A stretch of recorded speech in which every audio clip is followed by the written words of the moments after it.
everybody, and welcome to another exciting episode of Office Hours. This is episode number 69. I'm Adam Coble. Yes. Go ahead. Okay. We good?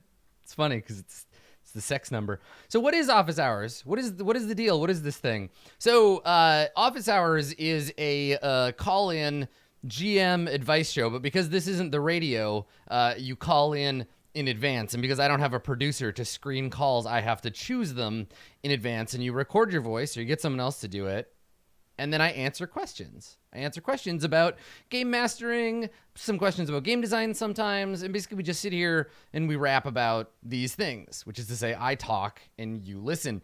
And traditionally, it's been a very kind of low interaction thing, right? Like let me reveal to you my process. So what I'll usually do, we do a live episode of Office Hours every other Tuesday, give or take, scheduling being what it is. But for the most part, every other Tuesday, we'll do an episode of Office Hours, which means Sunday afternoon or Sunday night, I'll go to the well. I'll head over to my Google spreadsheet that has collected all of your questions, and I'll take a look at the next 3 questions that I haven't answered. I will make sure I haven't already answered them, which is a job that gets more and more significant every time we do an episode. I'll clear out any questions that I've already answered or stuff that's like similar enough to questions that have already been on the show. If it's been a while, sometimes I will try to think if there's another way or if I've thought of a different answer for this.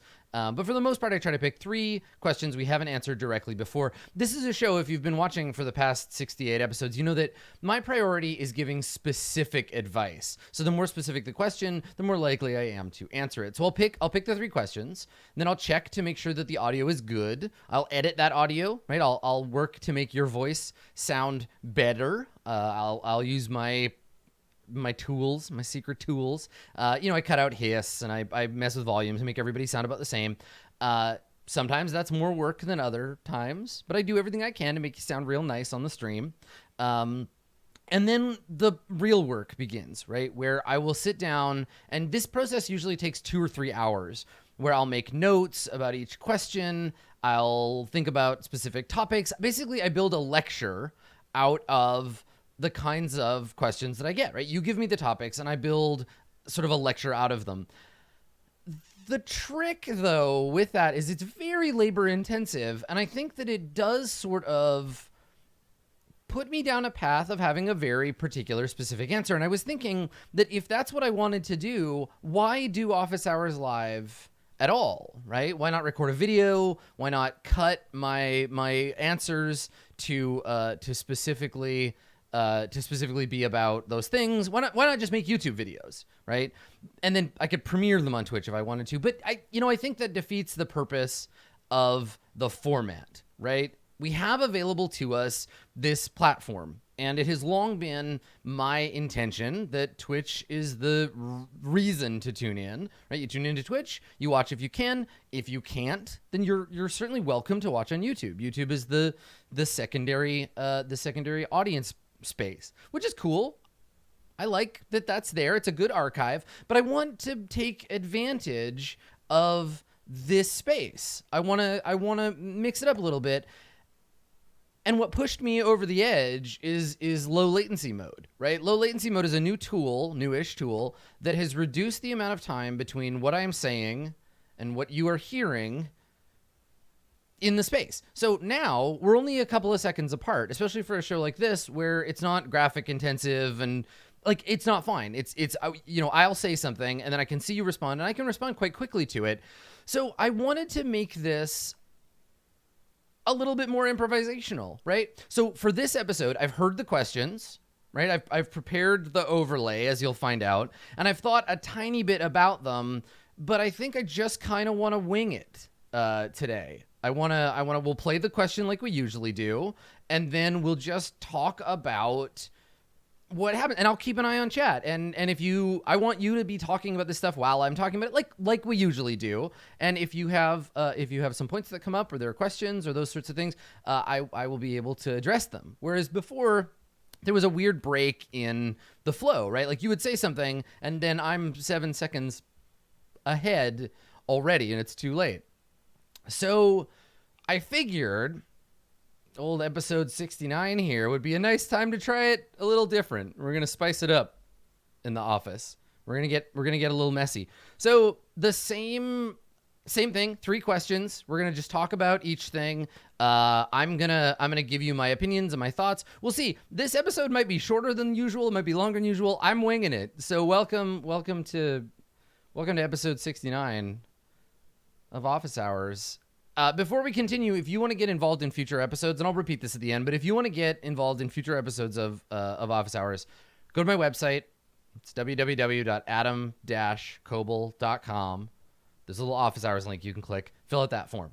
And if you have anxiety or you're not interested in recording your voice, that's okay. You don't have to. I like the voice clips, and you'll see why in our first question. So our first question, this question comes to us from Zev, and Zev gives me a reason to continue doing the audio portion of the show.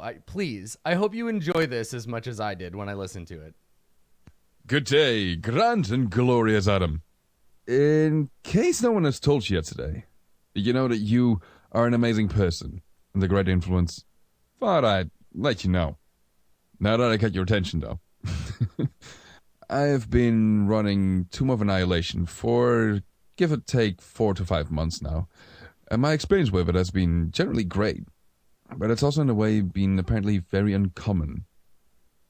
I started GMing about 4 years ago, first in Pathfinder and then branching out to other games. And I've always run my own homebrew worlds and campaigns, some running only for a few weeks, while others went on for years. Tomb of Annihilation is my first real pre-made adventure that I'm running, and I'm finding it to be so much more work. Even though friends just told me, like, just run a pre-made, it saves you all your prep work. Whenever we're playing, I find myself rummaging through all the handouts and location notes, having to reread who is who and who they're connected to, and on and on and on. To the point where it honestly sometimes just feels easier just to throw it all out and just make it up on the spot.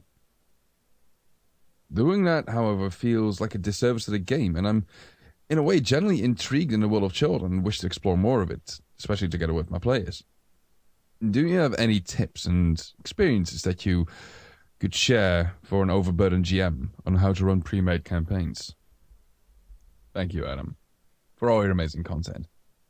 And don't worry, I meant what I said at the beginning about all the amazing stuff and everything. That chuckle at the end. Zev, your voice is like a hot fudge sundae for my ears. You know what? Forget it. The rest of the episode is I'm just going to keep repeating that until we all fall into a delightful slumber. So thank you, Zev, for submitting the question and subjecting us to your beautiful voice. So Zev, you might be familiar with Zev either as a fan contributor to the Far Verona-verse. Zev is a hardworking member of House Pixis and has created a bunch of cool stuff there. Also, most helpfully to me, Zev made a weather macro for Tomb of Annihilation that I have used in the live show. So Zev's a great person, and I'm really happy to be answering this question and talking about Tomb of Annihilation. And I think that these are very real. These are very real feelings and issues when it comes to homebrew, like more improvisationally focused campaigns versus a pre-generated adventure, especially one as deep and significant as Tomb of Annihilation. So let's talk first about Tomb specifically, and I guess a little bit more generally about adventures, and then why we might use them and what their purpose is, right? So I think there's a cynical and there's a non-cynical answer to why adventures exist. Which one do you want first? Do you want the cynical answer, or do you want the like gentle, non-jaded answer? Because I really do think that there are two. The kind answer. The kind answer first is adventure modules are a way to help game masters learn how to play, right? Learn how to create their own stuff. They stand as an example sometimes. They can be used to ease the burden of improvisation, right? If you're scared of improv and you're like new or uncertain, or that's just not a skill you have. They can be setting material. They can be rules supplement, right? They can give us new things the core rules hadn't thought of, right? Because if you're going to write an adventure that is about, I don't know, pirates, you might need rules for boats. So this is a place where we can give custom specific rules that you can then apply elsewhere. And they add to the library of all of those things to boost and grow a game. That is the gentle answer. The cynical answer as to why adventures exist is this thing right here. And if you're not watching, if you're just listening, I'm making the like money rubbing fingers gesture with my hand. The cash register sound is the reason. Because if you make a core rule book and you make supplemental rule books, like for example, a handbook for players and a guide for game masters and a manual of monsters, where then do you go to build your library? You make adventures. Adventures sell. Adventures are things, and they sell on the back of those other things. They sell to people who are uncertain about GMing. They sell to people who think that it will be easier for them. They sell to people who just want to buy games. They also serve from a marketing and advertising perspective to keep the game fresh, right? Because if you don't release adventures, you're releasing supplements, and supplements can bloat the rules of a game, right? We can't live, and this is the lesson that a lot of companies have learned. We can't live selling continuous core rules revisions and core rules adaptations for our games, because if you're making a game, this is what 4th edition ran into as a problem. When you're making a game, yeah, you can do Player's Handbook 2, you can do Player's Handbook 3, you can do Dungeon Master's Guide 2, 3, 4, 5, or whatever. But you'll get to a point where you look back at the game and people getting into the game for the first time will say, hold on, this is too complicated. I need 4 players' handbooks to be able to play this game at its fullest.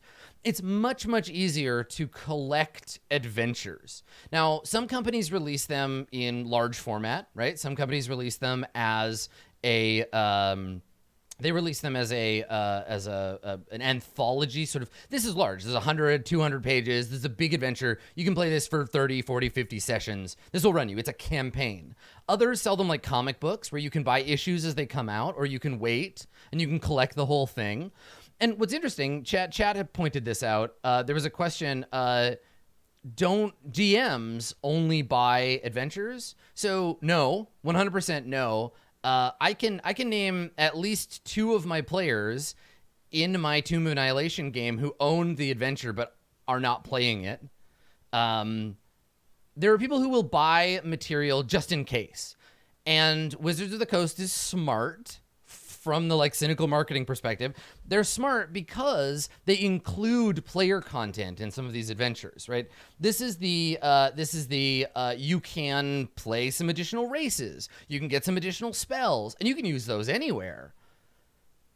There's a smaller subset of people who just want to be line completionists, right? There are people who just want to own every single revised Vampire the Masquerade book or every single D&D book. So it's a way to continue a line, because there is a myth in role-playing games that if a game does not have new books coming out, then it is dead. It is a dead line. It is unsupported, which is horseshit, but whatever. I mean, people still play games that haven't been in print for years, decades even. But there is a myth among certain types of RPG players where if a game doesn't have more stuff coming out, it's dead. So, yeah, right, rest in peace, Dungeon World.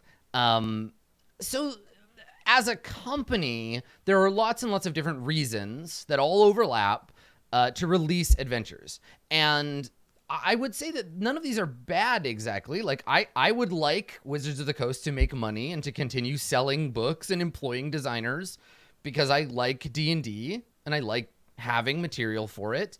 And I own all of the adventures from 5e so far because I do have that completionist streak. But Tomb is the only one I like. Tomb of Annihilation is the only good one so far. I think that Ravenloft Curse of Strahd, whatever, comes close in terms of being well written, but I do not think that Ravenloft is a great setting for D&D to begin with, and so it's just not for me.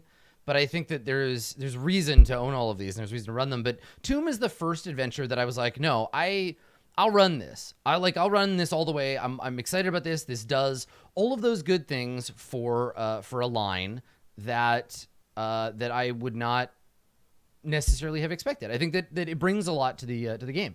Now, as to why your average person might buy it, and why, to Zev's point, why you would buy it, Zev, there is this idea that GMing freeform is hard, running an adventure is easy.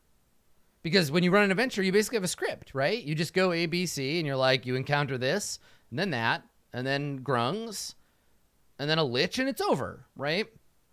Except that I think that myth falls apart quite quickly.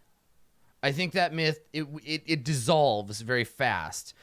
Because the flip side of that is what an adventure is intended to provide is built-in verisimilitude. Verisimilitude is very important to fiction. It's very important to ongoing play.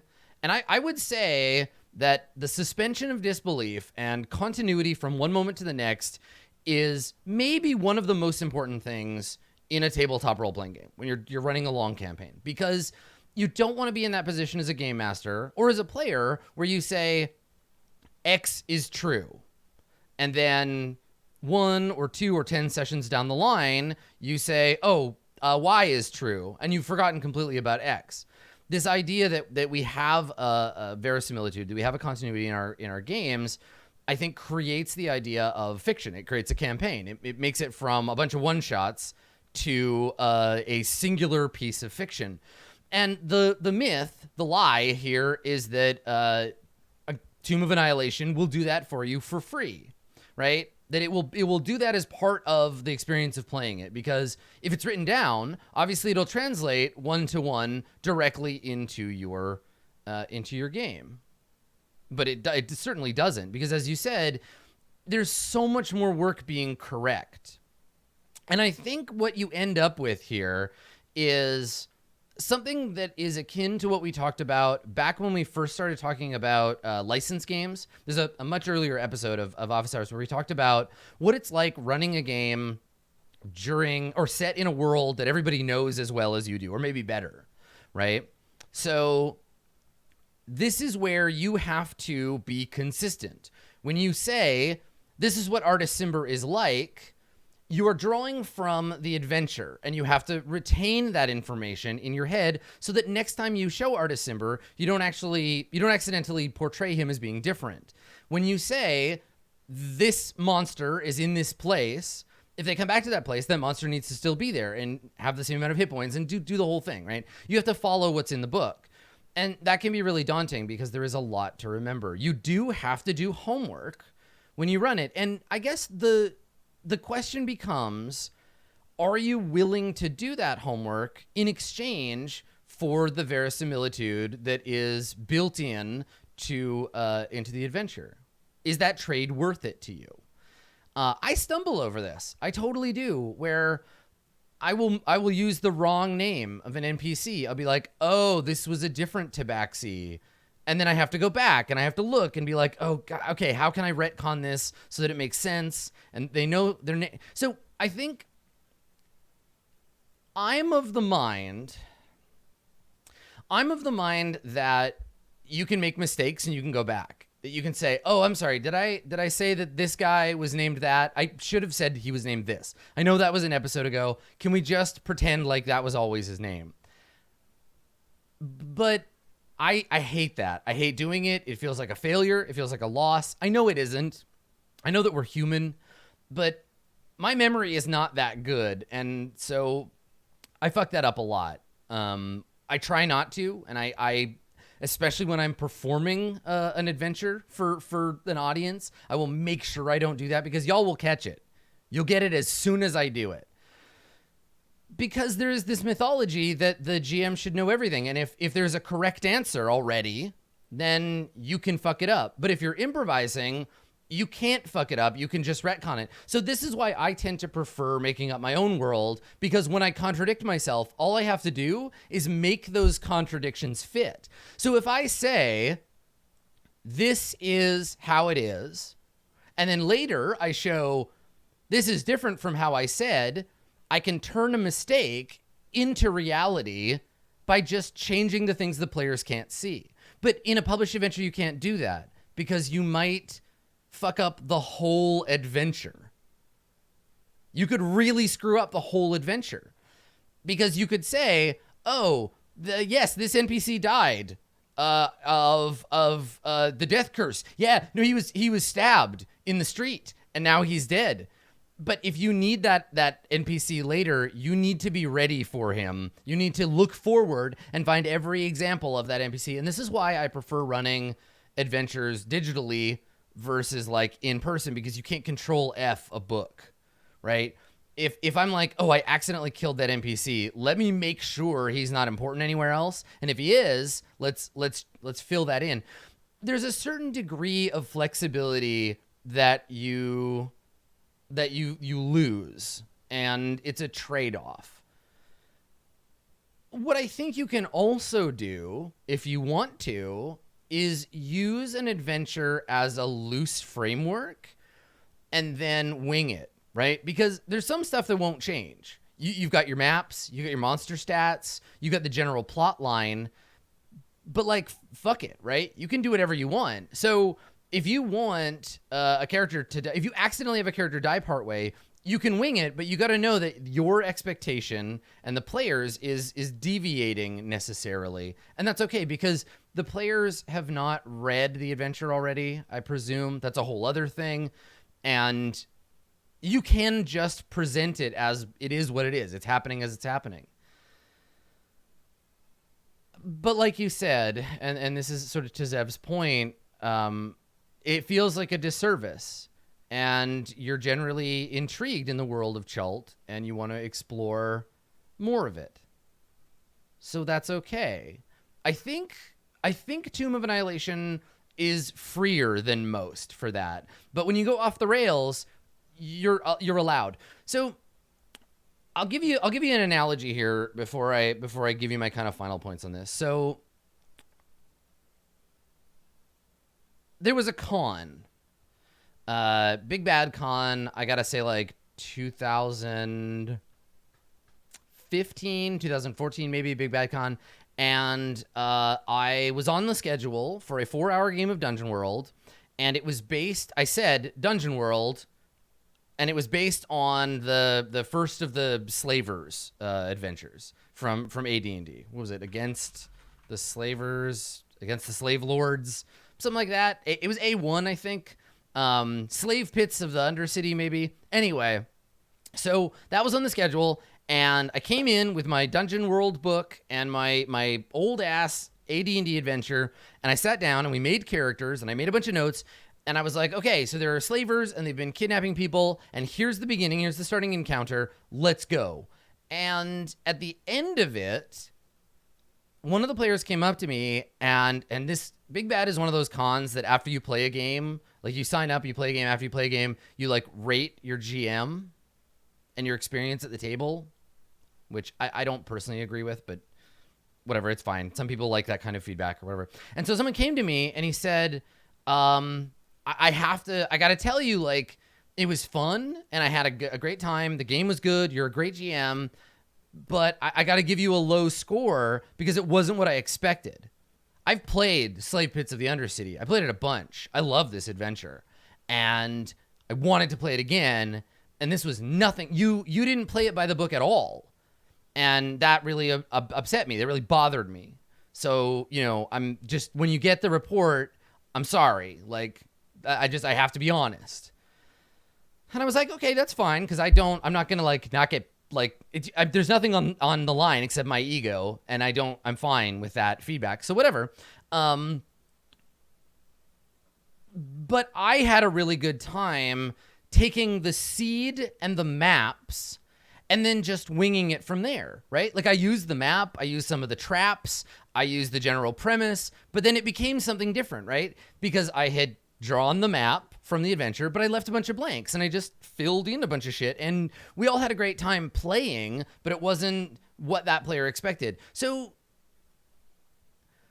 look at what Tomb is going to give you, right? Tomb of Annihilation gives you a general premise. It gives you a bunch of encounters. It gives you a hex map, and it gives you a fairly loose meta plot, right, throughout the thing. And I think that it's okay to deviate and that it's not going to screw up your understanding or your experience of Chult, right? In the same way, I think you could take Tomb of Annihilation and you could throw in a bunch more random encounters. You could swap out the table completely. You could change a Sararak into your own personal campaign bad guy. He could be an ancient god instead of a lich. He could be a vampire. It doesn't really matter because you're still playing to the spirit of the adventure. And when it comes down to it, I gotta say, a disservice to the game. You don't owe Tomb of Annihilation anything. You paid Wizards their money, I assume.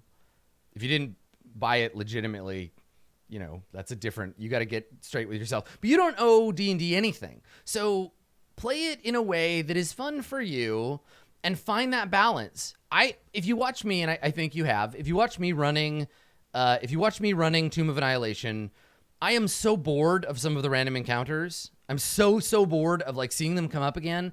And there have been times where I have taken roll. Oh, 12d6 skeletons. Well, that's boring. I do not want you to fight skeletons, so I'm going to make this a party of skeleton adventurers.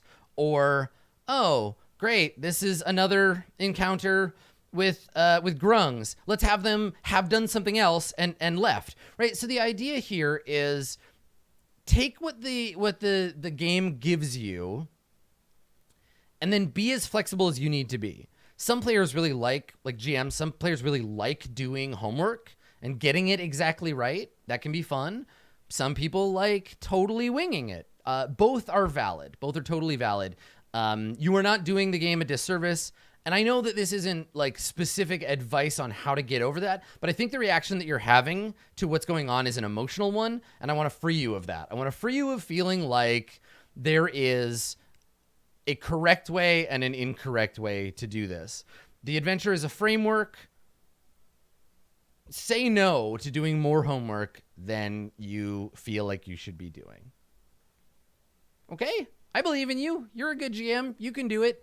Just do what feels like fun. Don't do something because you think that you're going to make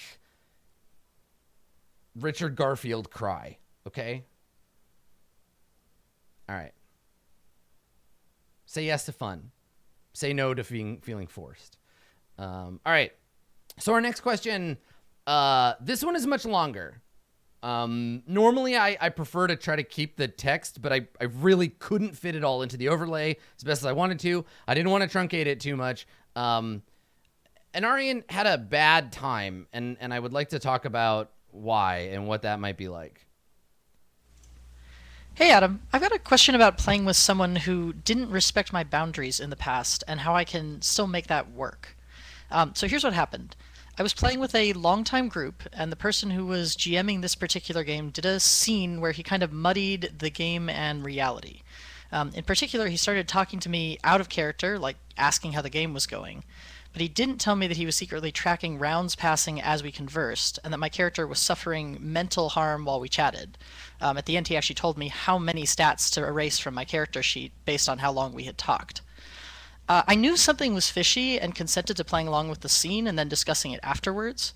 So my problem is what happened during the post-scene discussion. I was upset when the scene was done because it felt like he didn't trust me to play my character correctly if I'd actually known what was happening, and he'd intentionally structured it to make me feel kind of stupid for playing along with him at all. When I told him I was upset and I didn't want him to do anything like that again, his response surprised me. To summarize it, he basically said, "I intended to make you feel bad, and I had to do that to get the right feeling across for this game. If something like that comes up again, I'll do it again. I don't care that you didn't like it." So that really hurt my trust in this person.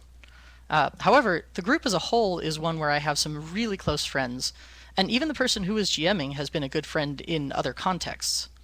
On top of that, I think that the person who is GMing is a really good writer and storyteller, and I really enjoy reading or listening to the things that he creates. So I don't want to leave the group or take actions that might lead to the group breaking up over this. But I'm trying to figure out how I can approach the situation going forward.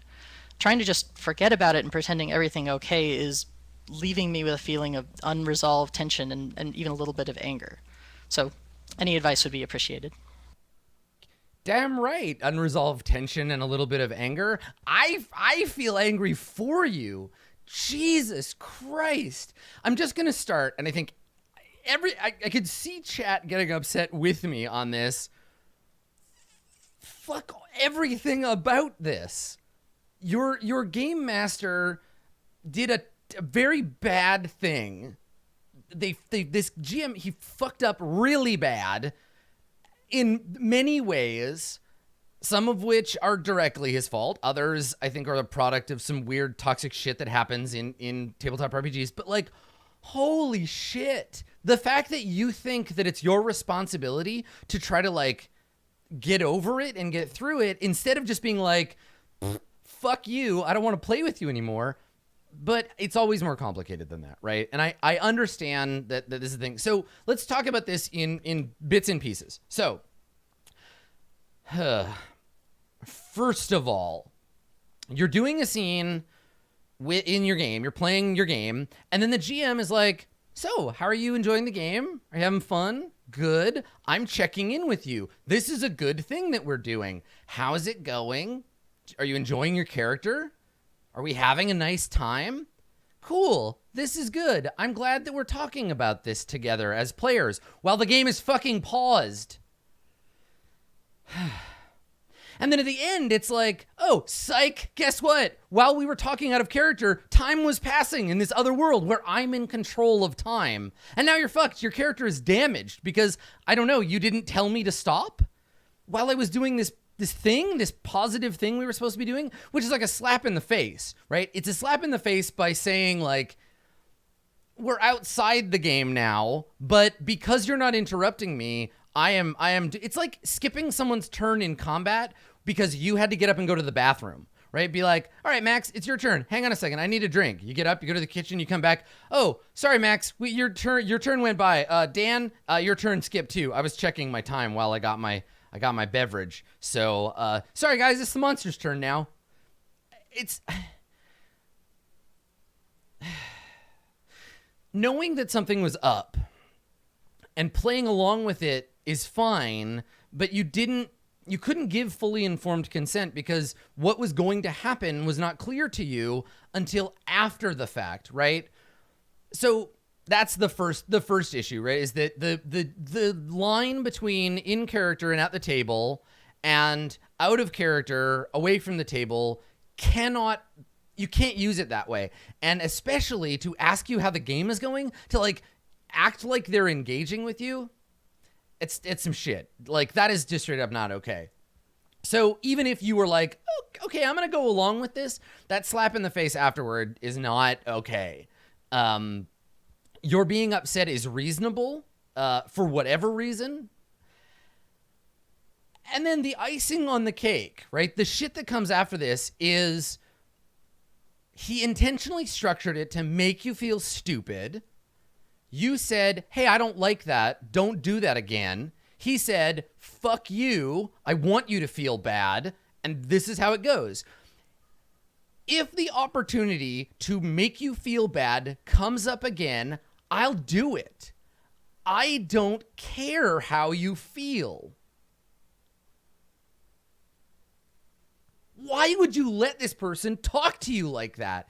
I get why. Because you're friends, because you explain it. But this feels like abuse. This legitimately actually feels like emotional abuse. Like if a person behaves this way towards another person, it is abusive behavior, right? You are friends with this person. You are close to them. You are in a group. You are being vulnerable, and they are taking advantage of that vulnerability. And when you told them, I am not comfortable with this, they said, fuck you, I'm going to do it again. So this feels to me very typical of and not to say that it's not like reasonable or real. Anarian has done nothing wrong here. Anarian is just trying to cope with a situation, trying to get through a traumatic situation of emotional abusiveness. And so in fairly normal, typical manner, Anarian responded by saying, like, here are some reasons why I would like to keep this relationship going. I'm going to apologize for them, right? This person is a good friend in other contexts. They would never emotionally abuse me in public. They just get angry at home, right? They're an extremely good writer or storyteller, right? This person makes cool things that I love. I don't want to be deprived of the cool things that they do. That would be sad for me to not have those things anymore. Also, I don't want to leave the group or take actions that might lead to the group breaking up. I don't want to rock the boat, so I'm just going to keep quiet about this. How can I deal with my internalized anger and tension and frustration? How can I continue to go about this relationship with these people, pretending everything is okay, and still have a fun time playing a role-playing game with them? How can I remain in this relationship with this person who has specifically said they don't care about my feelings and, not upset anybody? Anarian, you have my explicit permission to rock the fuck out of that boat, right? This is not okay. I'm going to say it again. This is not okay. This could very easily be a hot for teacher question about a romantic relationship or a friendship. This is not okay behavior for anybody. And in most groups, there is an inherent assumed power dynamic.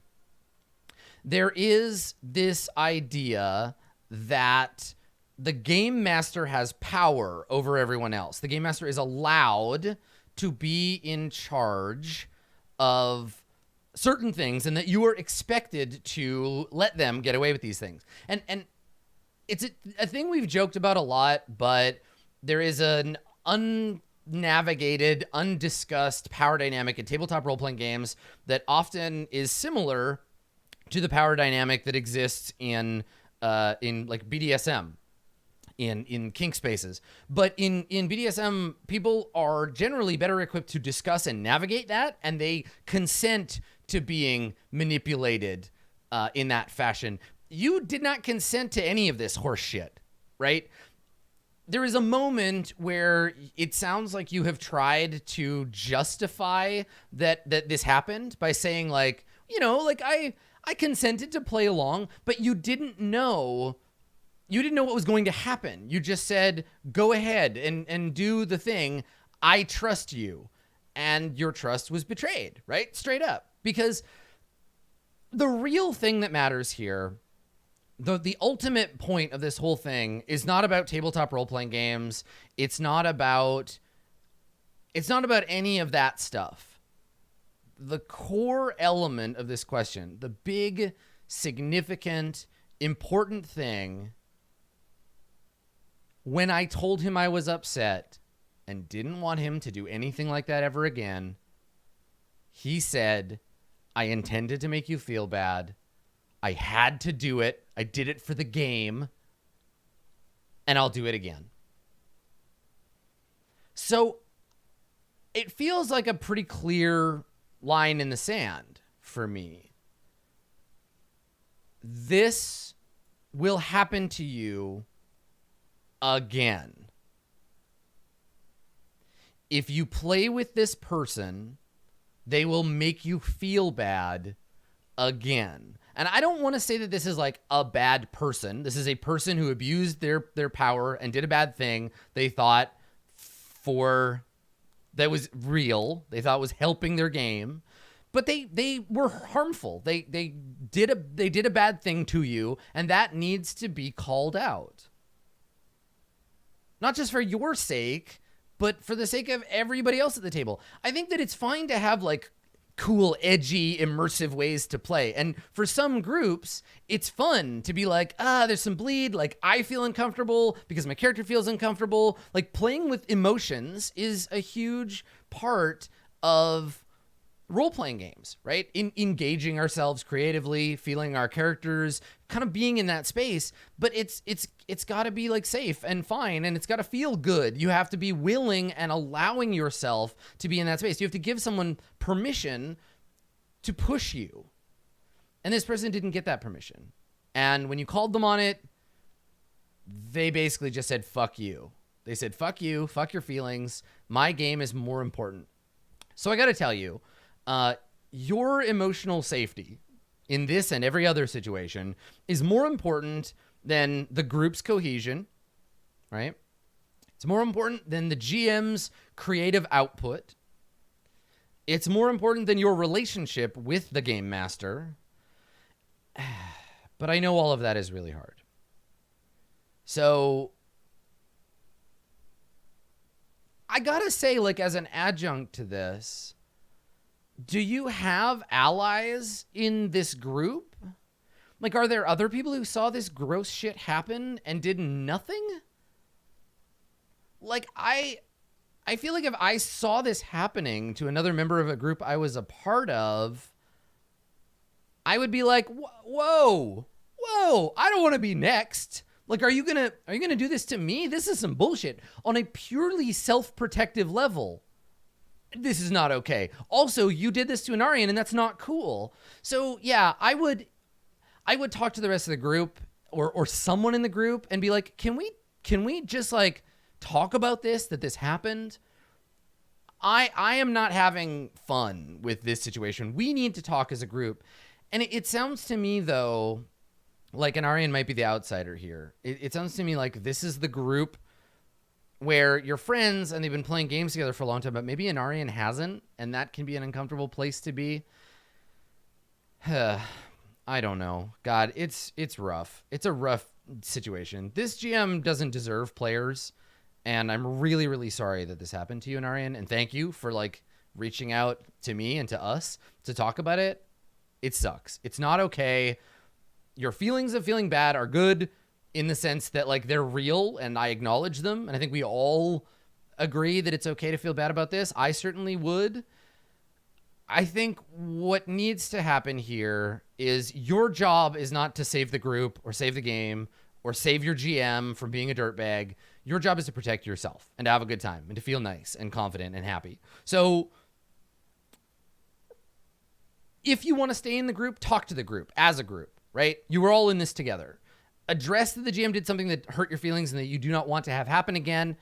Maybe they'll change their mind and say like, oh, I'm not going to do it anymore. I doubt it. I would not personally trust them again, but people change. I would take a break. I would find another group that's willing to actually give a fuck about your feelings and maybe come back to this group if they grow up. But there are other groups. I saw this happen in chat. I saw chat pop this up. No gaming is better than harmful, bad gaming, right?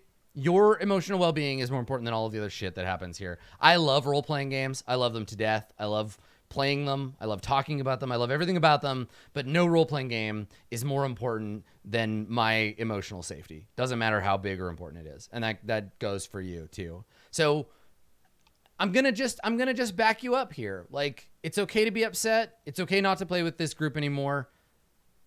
Find people who respect you and play games with them. You know where your boundaries are, and I would like to give you permission to stick to them. Okay?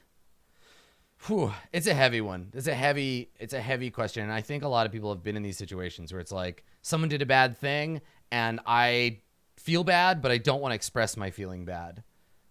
We can get support. Solidarity. That's a thing. Our last question, our third question of the day is less emotionally intense. We'll go out on a less intense note. And this one I think that we can discuss a little bit as a group because it requests a recommendation or two. So let's talk about some games, friends. Hello, Adam. Recently, I tried to introduce a group of friends into role-playing games, but during session 0, I realized that most of them enjoy media that lacks fantastical elements, like any sort of magic, sci-fi, or monsters. We decided to try with Fate Accelerated as a system for a very cheesy soap opera, and we have had a great time with it. Nevertheless, this led me to think about how common and necessary is fantasy for the settings and rules on role-playing games. And led me to question if you think that this could be an entry barrier to people that aren't really into that stuff. What games or settings do you recommend that don't include fantastical elements on them? From Chile, loving your channel, Feña. Feña, thank you so much for your question. Feña from Chile. So what's great about this question is that Feña is from a place that is not traditionally role-playing game heavy, right? Which isn't to say that countries outside the UK and Europe and North America don't have people who play role-playing games. There are lots of really cool RPGs that come out of that space. But what I think is interesting is that this is a question from someone who isn't from one of those traditionally RPG-oriented countries that also has a question about players that are not traditionally oriented in the same way that that games are. So role-playing games, and this speaks a little bit to my ultimate top-level pet peeve about role-playing games. Adam Koebel's #1, hate the most, can't fucking stand it, RPG thing is that Dungeons and Dragons and RPGs are the same, right? That when someone thinks of role-playing games, they think of swords and wizards and elves and dwarves, and like, okay, I get it. Like, this is where our history has brought us, right? So we arrived in this place because of war games. We arrived in this place because of war games, and we got here by way of chainmail, and we got here by way of Tolkien and what have you, right? This is the thing. There is a deep and powerful history, and we deviate from that history mostly in very slight ways, right? So high fantasy RPGs is the great column upon which we imagine the hobby stands. When we deviate, when we branch off from those that central column, we get games that are sci-fi. We get games that are cyberpunk. We get games that are urban fantasy, right? We don't tend to go very far from that main thing. When we start D&D, when we start RPGs, we think of D&D and vice versa, for the most part. But what I think is really interesting is that there are people who are really interested in structured improvisational storytelling and who want to play games that may not include that stuff because they're not into Tolkien. They didn't watch Game of Thrones. They don't care about the fact that Amazon is making a Snow Crash series. They like other stuff. And what's nice is that we live in a world where that is possible. We have developed the hobby enough that small though they may be, there are games that do non-fantasy, non-sci-fi, non-medieval, fun, cool shit. And I think there's a correlation between the true sort of rise of television as a thing, which isn't to say, like, TV's been around a long time, fuck of a lot longer than RPGs, but there is a rise in people who care really deeply about TV, people who watch TV, people who care about that stuff, and who are watching things like The Wire, who are watching things like Brooklyn Nine-Nine, right? People who care about interesting, fun drama or comedy that is rooted in more or less a real universe. We have this space where people care about media that doesn't have to contain fantastic elements, and people who care about stuff who also like game design make games about that stuff. So I think you did a great job starting with Fate Accelerated. And I 100%, this is the first thing that most people do when they're like, I want to play a game and I don't feel like there's a game about this yet. right? I'm going to use a generic system. Now, Fate is not generic in the way that we think of generic systems. I would not suggest that you try to do The Wire with Fate. I would suggest Brooklyn Nine-Nine is 100% a Fate accelerated show. Like, it completely is. It totally, totally is.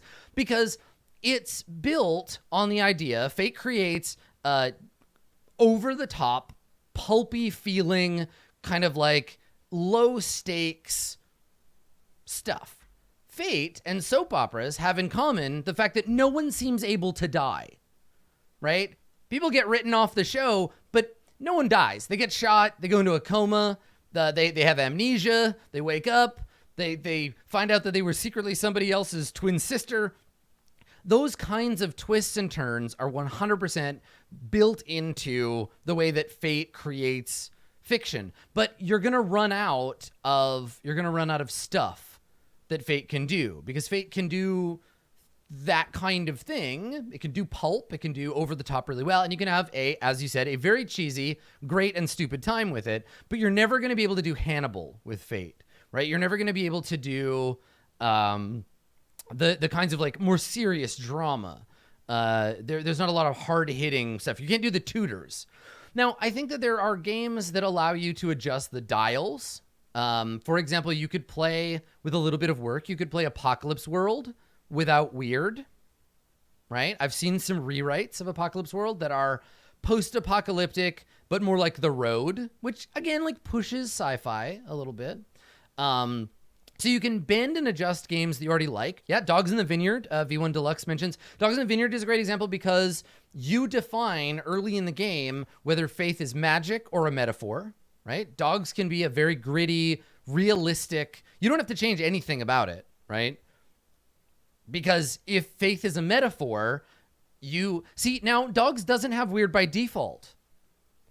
It has the power of belief, but it specifically calls out, like, talk about whether you can deflect bullets and whether sorcery is real, right? So you can talk about that in the pregame. Same with Burning Wheel, right? Burning Wheel, you can ignore humans and elves, and you can ignore elves and dwarves and stick to humans and cut out all the magic stuff, etc.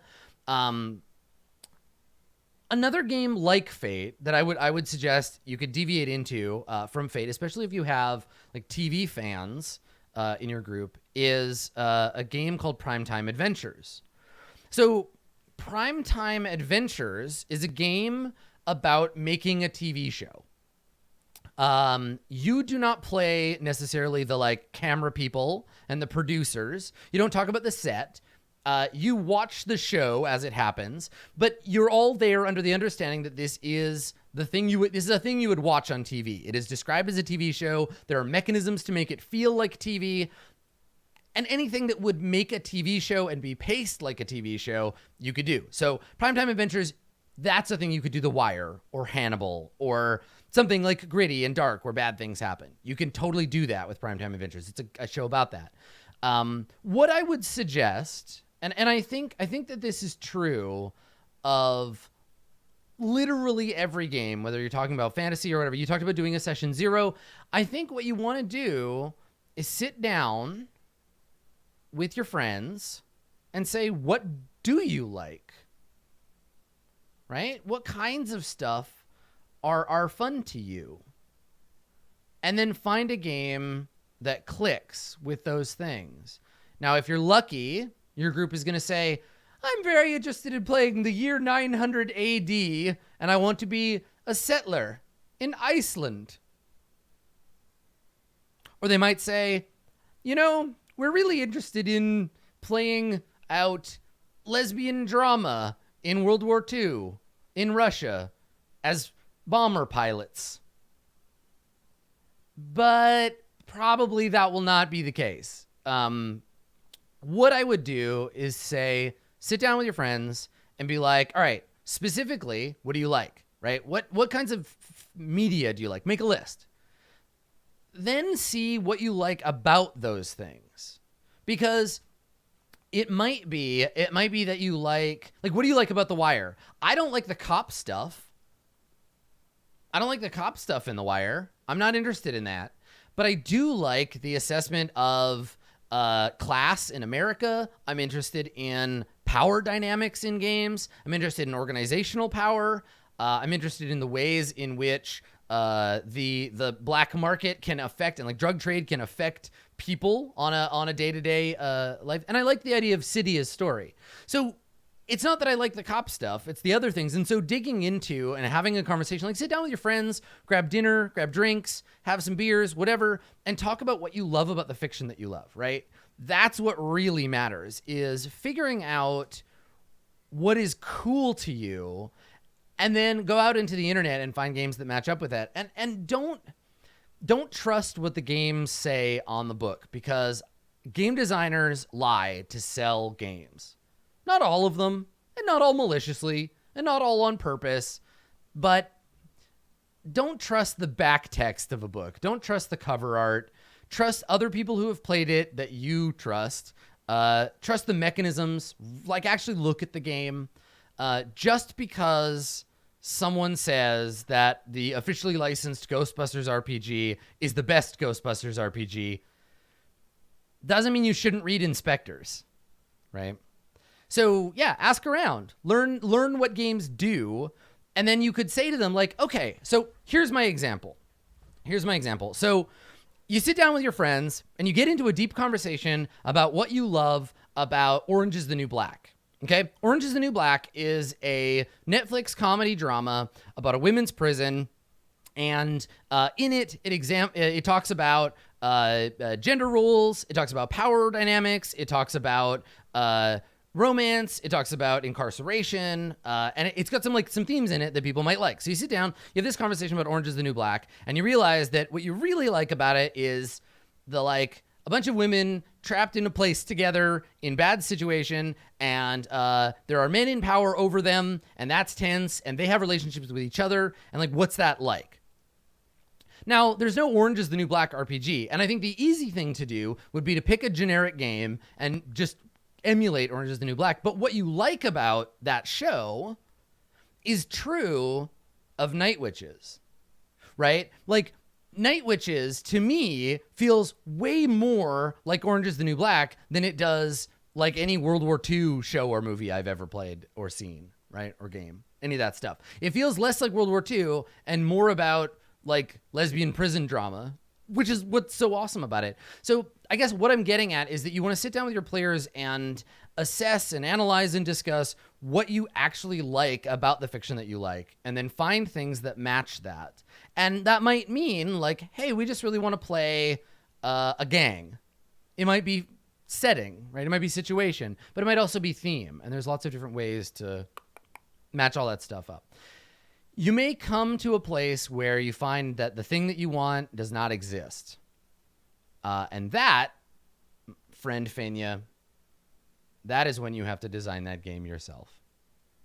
But that's a question for another day. So this has been Office Hours in the slightly new, more improvisational format. I hope you enjoyed it. I think we're going to try it again next week. We'll just wing it and chat about RPGs. Big ups to Anarian, Fenya, and Zev for submitting their questions today. If you want to submit a question, obviously you can do the thing. You can go to my website, www.adam-koble.com/office-hours. Just click the Office Hours link, fill out the form, and submit your question, and I will take a look at it, and I will answer your question. And that's how the show works. So thank you for coming. This has been episode 69. And that's it for us for today. Thanks for coming, everybody. We will see you next time.